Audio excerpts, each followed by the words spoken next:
बच्चों, चलिए हम आज की टॉपिक स्टार्ट करते हैं। और आई होप आप पिछली टॉपिक को पढ़ लिए होंगे। और अगर आप पढ़ लिए हैं तो आज की क्लास कंटिन्यू करिए। अगर नहीं पढ़े तो आप पीछे जाकर पहले सारे लेक्चर को पढ़िए, उसके बाद इस लेक्चर को पढ़िए। तभी आपको पूरी तरीके से ये चैप्टर समझ में आ जाएगा और बहुत ही आसान और मजेदार चैप्टर है। तो हम लोगों का जो क्वेश्चन सीरीज चल रहा था, उस क्वेश्चन सीरीज में आप लोग तो बहुत तेजी के साथ और आप आंसर दे रहे हैं और सही जवाब मैक्सिमम बच्चों का, मतलब मैक्सिमम क्यों कहें, सबका सही जवाब आ रहा है। इससे ये पता चल रहा है कि आप लोग पढ़ रहे हैं। तो आप लोगों के लिए कंग्रेचुलेशन, आप लोग इसी तरीके से बने रहें और लगातार क्वेश्चन का जो है जवाब देते रहें। हम चैप्टर के फिनिश होते होते तक हम लगभग हर चैप्टर में, अभी तो इसमें तो कम, लेकिन नेक्स्ट चैप्टर से हम कोशिश करेंगे कि हम 50 से 60 क्वेश्चन अटेम्प्ट कर पाएं जो पिछले वर्षों में पूछे गए मेडिकल एग्जाम के क्वेश्चन हैं।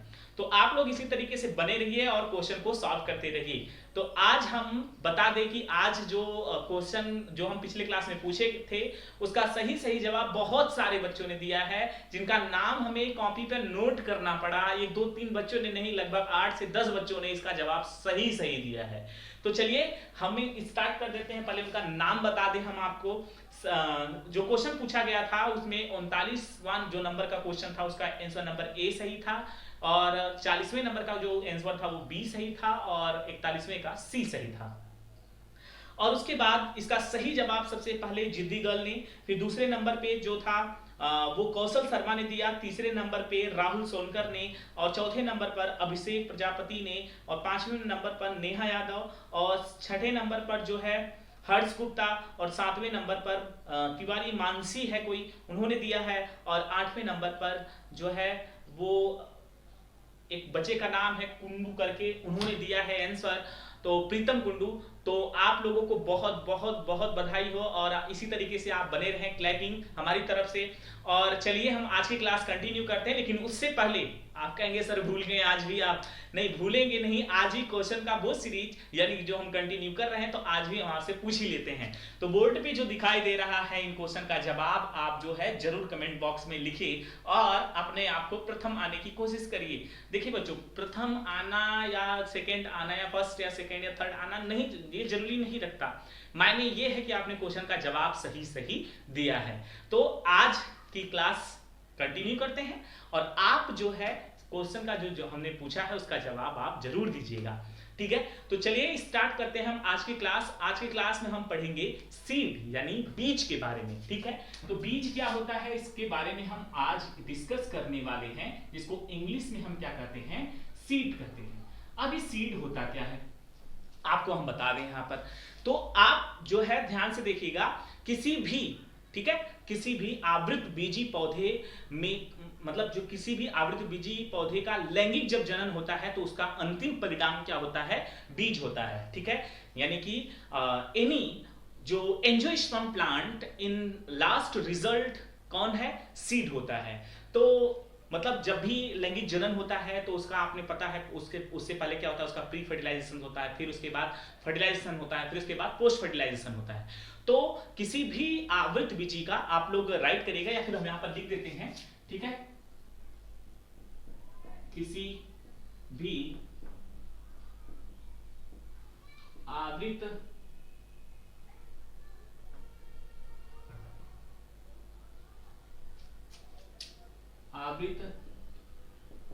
बीजी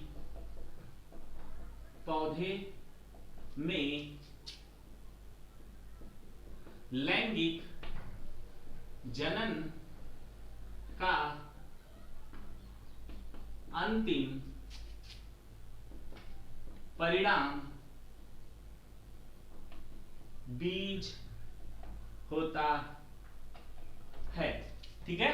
तो आपने ये दो लाइन लिखा हमने, ये ही इसका जो है डिफिनीशन है। अब ये बीज में क्या क्या होते हैं, ठीक है, आपको पता होना चाहिए बीज में क्या क्या। तो बीज के जो कोई भी सीड हो, कोई भी बीज हो, तो उसका मुख्य 3 भाग होता है। फर्स्ट क्या है, बीज आवरण, यानी सबसे पहले कोई भी बीज होगा उसका आवरण पाया जाता है, प्रोटीन की खोल होती है ना, बीज आवरण। और दूसरे नंबर पर क्या है, यानी कि पहले नंबर पे तो बीज आवरण आपको पता चल गया, दूसरे नंबर पे बीज पत्र है ना, हमने देखा था एक बीज पत्र और द्विबीजपत्र। तो बीज पत्र। और तीसरे नंबर पे हम आपको बता दे बच्चों, तो तीसरे नंबर पर होता है उसका भ्रूण, है ना, जो उसमें अंकुरण करता है, ठीक है, तो उसका भ्रूण। तो इस सीड का डिफिनेशन आपको पता चल गया क्या, किसी भी आवृत बीजी पौधे में लैंगिक, ठीक है, लैंगिक जनन का अंतिम परिणाम क्या होता है, बीज होता है। और बीज के मुख्यतः 3 भाग होते हैं, कौन कौन सा, बीज आवरण, बीज पत्र और भ्रूण, ठीक है। तो आपको समझ में आ गया। तो अगेन अब हम इसके बाद जो अगली टॉपिक पढ़ने जा रहे हैं बहुत बहुत बहुत इंपॉर्टेंट है, और कई बार इसमें से मेडिकल एग्जाम में डायरेक्टली क्वेश्चन पूछे गए हैं। तो चलिए आज की क्लास फिर से आगे की तरफ कंटिन्यू करते हैं, जिससे हम अच्छी चीजों के बारे में, अच्छे टॉपिक के बारे में जान सकें। तो हम अब बीज के प्रकार, है ना, अगली हेडिंग आप डाल दीजिएगा क्या, बीज के प्रकार, यानी टाइप ऑफ सीड्स होगा, बीज के प्रकार, ठीक। तो अब हम यहां पर जो भी पॉइंट लिख रहे हैं आप लोग नोट करिएगा, और बहुत बहुत इंपॉर्टेंट है, फिर से अगेन कर रहे हैं हम, ठीक है। बीज के प्रकार में बीज जो होता है वो मुख्यतः कितने प्रकार का होता है, मुख्यतः यह 3 प्रकार का होता है। कितने प्रकार का, 3 प्रकार का होता है। तो फर्स्ट अगर हम बताएं तो पहला है इसमें भ्रूणपोषी, ठीक है, इसकी हिंदी क्या है, भ्रूणपोषी। भ्रूणपोषी, भ्रूणपोषी मतलब इसको इंग्लिश में क्या कहते हैं, फिर से बताते हैं हम आपको, भ्रूणपोषी को इंग्लिश में क्या कहते हैं, यानी भ्रूणपोषी बीज अगर हम यहां पर लिखें, भ्रूणपोषी बीज जिसको इंग्लिश में बोलते हैं एंडोस्पर्मिक सीड, एंडोस्पर्मिक सीड। इसको आपके एग्जाम में दूसरा हेडिंग भी करके पूछ सकता है, आपसे पूछ लेगा नॉन एल्बुमिनस सीड क्या होता है, सॉरी एल्बुमिनस सीड क्या होता है, ठीक है। तो इसको दूसरे नाम से भी जानते हैं, मतलब जिसको हम एल्बुमिनस बीज के नाम से हिंदी में जानते हैं, और इंग्लिश में उसको क्या बोलते हैं, नॉन एल्बुमिनस सीड, ठीक है। तो भ्रूणपोषी, सॉरी यहां पर ध्यान से देखिएगा, नॉन नहीं है, एल्बुमिनस सीड है, ठीक है। तो देख लीजिएगा, भ्रूणपोषी यानी इंडोस्पर्मिक सीड, यानी या फिर उसको दूसरे हेडिंग में पूछ सकता है आपको एल्बुमिनस सीड क्या होता है। तो ऐसे सिचुएशन में आपको इसका आंसर लिखना पड़ेगा, ठीक है। यानी कि क्या है इसका आंसर, ऐसा बीज जिसमें बीज परिपक्व होने के बाद भी, लिखिएगा आप लोग, ऐसा बीज जिसमें बीज परिपक्व होने के बाद भी उसमें भ्रूणपोष बना रहे, उस बीज को हम क्या बोलेंगे, भ्रूणपोषी बीज कहेंगे। इसका एग्जांपल एनसीईआरटी ने 3 दिया है, आपको 3 याद कर लेना है, उसके बाद भी बहुत सारे होते हैं। तो कौन कौन सा एग्जांपल इसका दिया है, इसका एग्जांपल कौन सा है, गेहूं, मक्का, और तीसरे नंबर पर अरंडी, ठीक है। और भी बहुत सारे एग्जांपल है, टीसी डाल दीजिएगा। भ्रूणपोषी बीज यानी एल्बुमिनस सीड आपसे पूछ सकता है, यानी फिर से हम बता दें, ऐसा बीज जो परिपक्व होने के बाद भी उसमें भ्रूणपोष बना रहे या बचा रहे, उसको हम क्या बोलते हैं, भ्रूणपोषी बीज या एल्बुमिनस बीज के नाम से जानते हैं। इसका एग्जांपल गेहूं, मक्का, अरंडी इत्यादि हो चुका है बच्चों। अब दूसरा प्रकार इसका बता दें, पहला प्रकार तो हम लोग पढ़ चुके, दूसरा प्रकार क्या है, यानी दूसरा टाइप्स क्या है इसका, तो दूसरा टाइप्स है इसका अभ्रूणपोषी,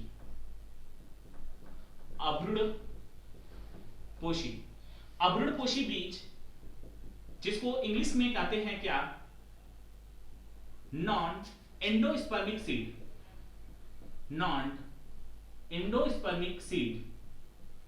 अभ्रूणपोषी बीज यानी नॉन एंडोस्पर्मिक सीड जिसको दूसरे नाम से भी जानते हैं क्या, गैर एल्बुमिनस बीज, यानी जिसको दूसरे नाम से भी जानते हैं क्या, गैर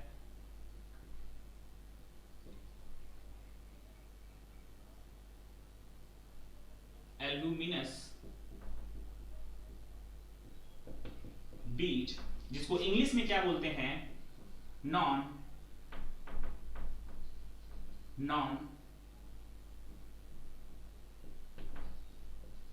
एल्बुमिनस सीड, ठीक है।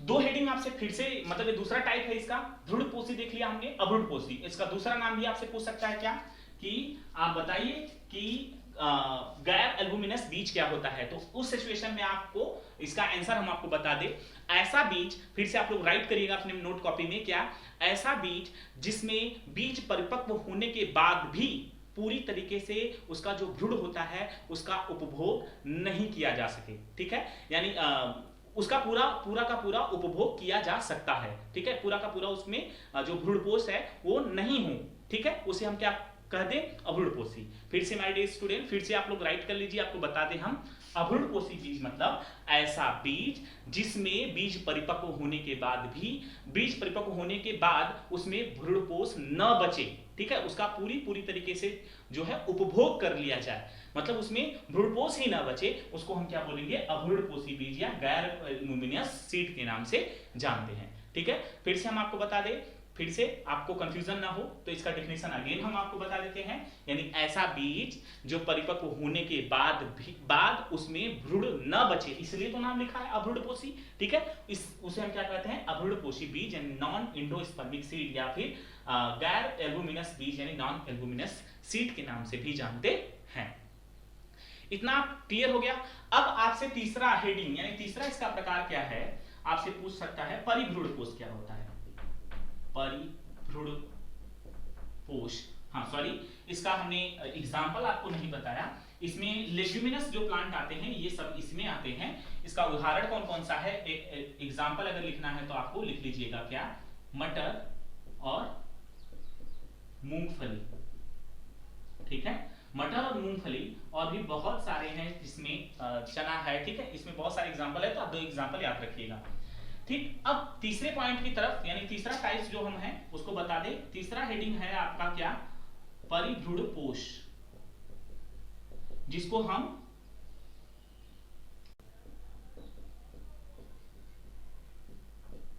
ठीक है, तो बच्चों यहां पर देख लीजिए आप लोग, तो परिभ्रूणपोष यानी कि जिसको इंग्लिश में पेरिस्पर्म के नाम से जानते हैं, पेरिस्पर्म मतलब परिभ्रूणपोष यानी ऐसा बीज, ठीक है, इसमें ये इंपॉर्टेंट है, इसमें लिखिएगा ऐसा बीज जिसमें बीज परिपक्व होने के बाद उसमें बीजांडकाय उपस्थित हो, ठीक है, बीज जब परिपक्व हो जाए, परिपक्व होने के बाद भी उसमें क्या उपस्थित हो, बीजांडकाय उपस्थित हो, बीजांडकाय यानी न्यूक्लियस,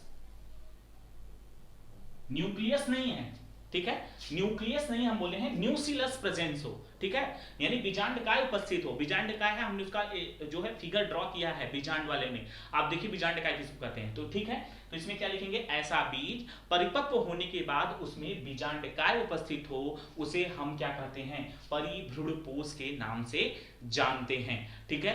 तो इसका एग्जाम्पल क्या है, ये मेडिकल एग्जाम में पूछा गया क्वेश्चन भी है, इसका एग्जाम्पल काली मिर्च, काली मिर्च, और दूसरा एग्जांपल इसका क्या है, चुकंदर,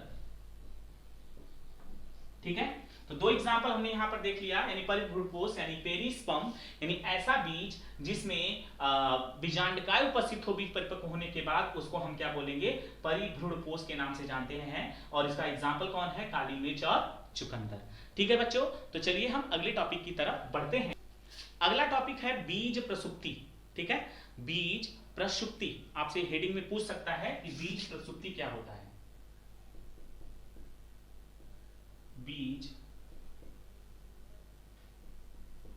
प्रसुप्ति यानी इंग्लिश में इसको बोलते हैं सीड डॉर्मेंसी,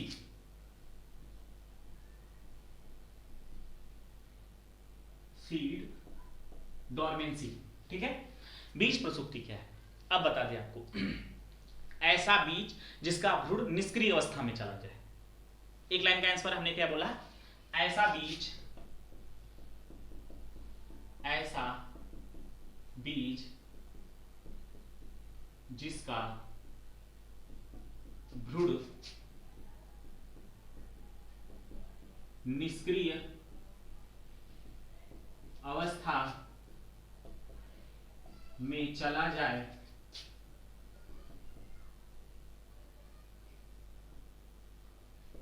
उसे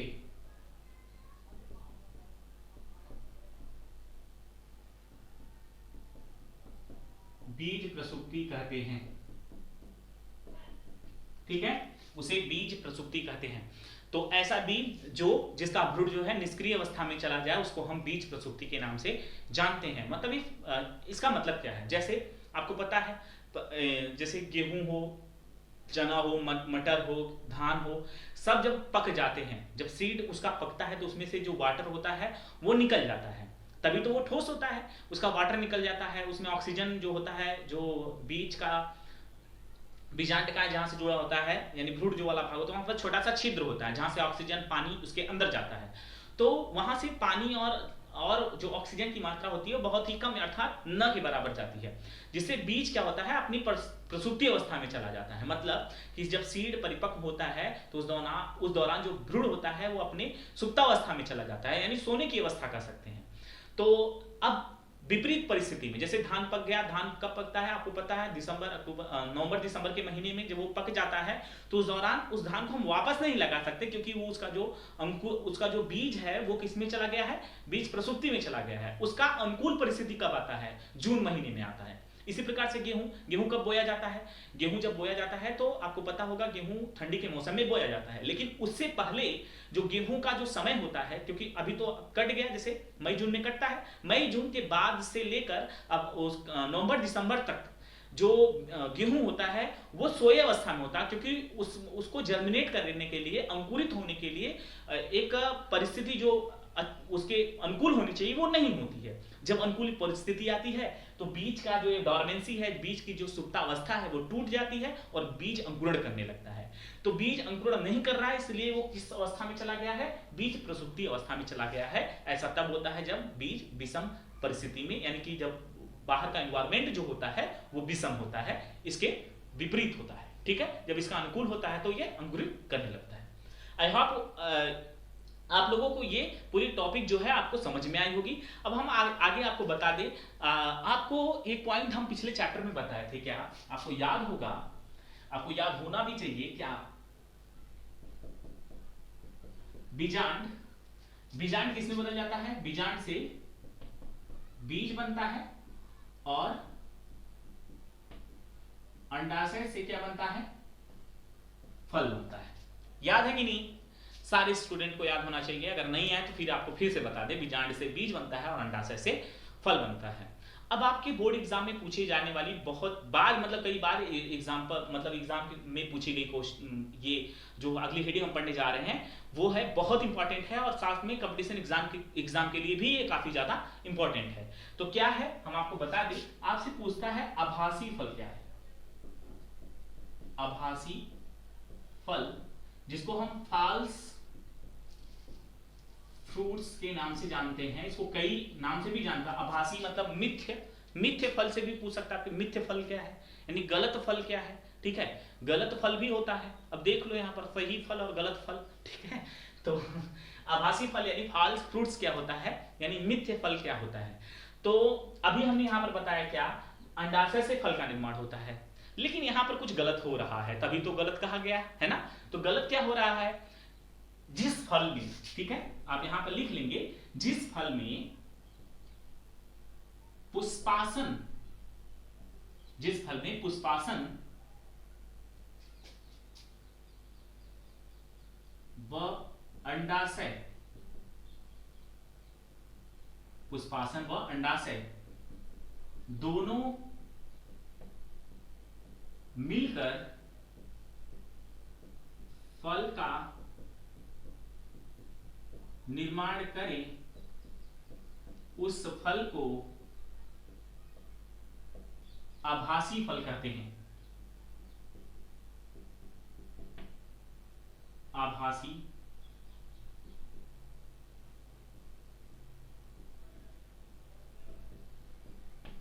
फल कहते हैं।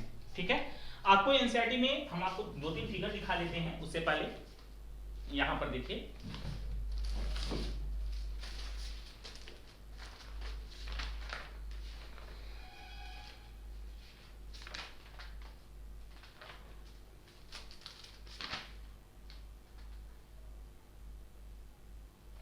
यहां पर देखिए, ये आप सेब देखे होंगे, स्ट्रॉबेरी देखे होंगे, है ना, सेब, स्ट्रॉबेरी और नाशपाती तो जरूर देखे होंगे, यानी तीनों आपने देखा जरूर होगा। तो आप उसमें देखेंगे कि जो सेब का स्ट्रक्चर होता है उसमें जो उसका डंठल होता है अंदर की तरफ घुसा पड़ा होता है ना, याद होगा आप लोगों को। यानी हम एक फिगर अगर हम सेब का कुछ बना पाते हैं, आई विल ट्राई, इतनी जल्दी नहीं बन पाएगा, आपको बुक में ही दिखाना पड़ेगा।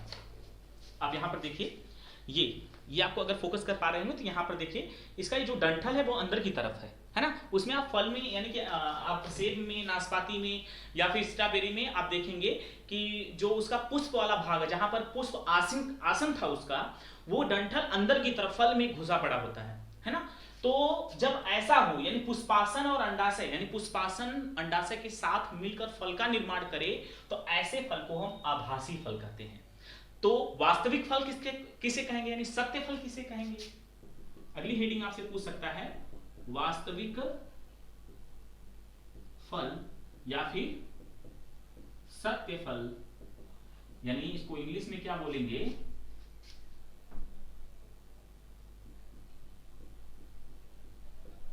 True seeds, sorry true fruits.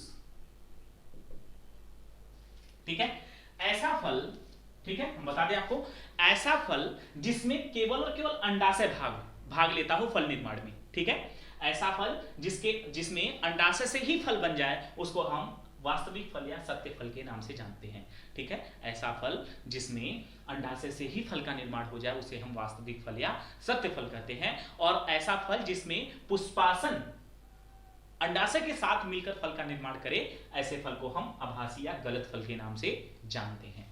तो बच्चों आप लोगों को समझ में आ गई? ठीक है, तो इसमें कोई कंफ्यूजन नहीं ना? राइट कर लीजिए आप लोग, और हम अगली टॉपिक की तरफ मूव करते हैं जो कि काफी ज्यादा इंपॉर्टेंट भी है ना। तो चलिए देखते हैं हमारी अगली टॉपिक क्या है।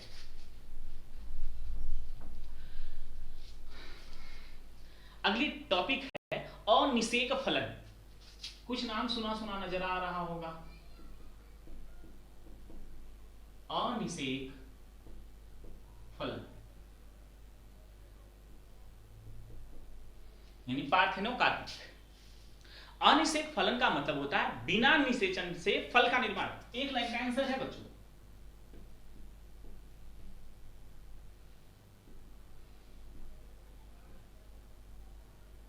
बिना निषेचन से फल का निर्माण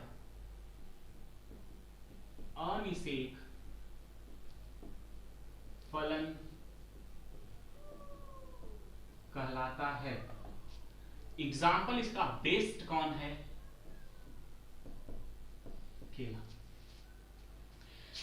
तो बिना निषेचन से फल का निर्माण अगर हो जाए तो उसे हम अनिषेक फलन कहते हैं। इसका बेस्ट एग्जांपल कौन है? केला है, क्योंकि केला जो है, केले में अब ये कैसे होता है? अब यह जो होता है वह जो हार्मोन होते हैं, वृद्धिवर्धक हार्मोन जैसे जिब्रेलिन है, साइटोकाइनिन है, ऑक्सिन है, इनका प्रयोग करके केले में बिना निषेचन के यानी बिना परागकण आए ही अंड कोशिका जो है वो वृद्धि कर देती है, और वृद्धि करके किसका निर्माण करती है? फल का निर्माण करती है। तो बिना निषेचन से फल का निर्माण क्या कहलाता है? अनिषेक फलन कहलाता है। और अगेन इंपॉर्टेंट पॉइंट बता रहे हैं, ऐसे फल में बीज नहीं होता, सीड नहीं होता। ठीक है, तो केला बहुत ये एग्जाम्पल है। तो आप बहुत सारे ऐसे फल जरूर खाए होंगे, अगर नहीं खाए तो भविष्य में शायद आपको मिलने लगे, तो उसमें जो है सीड नहीं होंगे, और जिसमें सीड नहीं होगा वो फल कैसा होगा? वो फल हार्मोन का प्रयोग करके बिना निषेचन से ही फल का निर्माण कराया गया है। तो अनिषेक फलन माने बिना निषेचन से फल का निर्माण। ऐसी हेडिंग हम पढ़े थे पहले चैप्टर में, अनिषेक जनन। अनिषेक जनन में क्या था? बिना निषेचन से एक जीव का निर्माण हो रहा था, जैसे टर्की पक्षी था, है ना, मधुमक्खी। तो ऐसे जो नर मधुमक्खी थी, ठीक है, तो ऐसे हम कई सारे एग्जाम्पल देखे हैं। तो अब यहाँ पर ये टॉपिक जो हमने आपको समझाया, आई थिंक आप लोगों को समझ में आ गया होगा। ठीक, तो आप लोग इसी तरीके से बने रहें, लगातार कोर्स को कंप्लीट करते हैं और नोट साथ में बनाते रहें, क्योंकि हम लगातार आपके साथ बने हुए हैं। Thank you so much. आज की क्लास इतना ही थी, और अगर आप लोग में से अगर कोई भी स्टूडेंट नया है तो पहले से बता दे, पहला चैप्टर खत्म हो चुका है, दूसरा भी खत्म होने वाला है। अगले एक लेक्चर बाद ये चैप्टर खत्म हो जाएगा और अगले चैप्टर की तरफ हम मूव ऑन कर लेंगे, और जो कि काफ़ी ज़्यादा इंटरेस्टिंग चैप्टर है हमारे लिए। और साथ में हम बहुत ज़्यादा इंफॉर्मेटिव उसमें जो पार्ट्स, हर एक पॉइंट्स को हम समझेंगे, जो कि काफ़ी ज़्यादा इंपॉर्टेंट होने वाला है हमारे एग्जाम के लिए भी। ठीक है, तो थैंक यू सो मच, आज के लिए इतना ही। और हाँ, लाइक शेयर और सब्सक्राइब करना ना भूलिएगा। थैंक्स।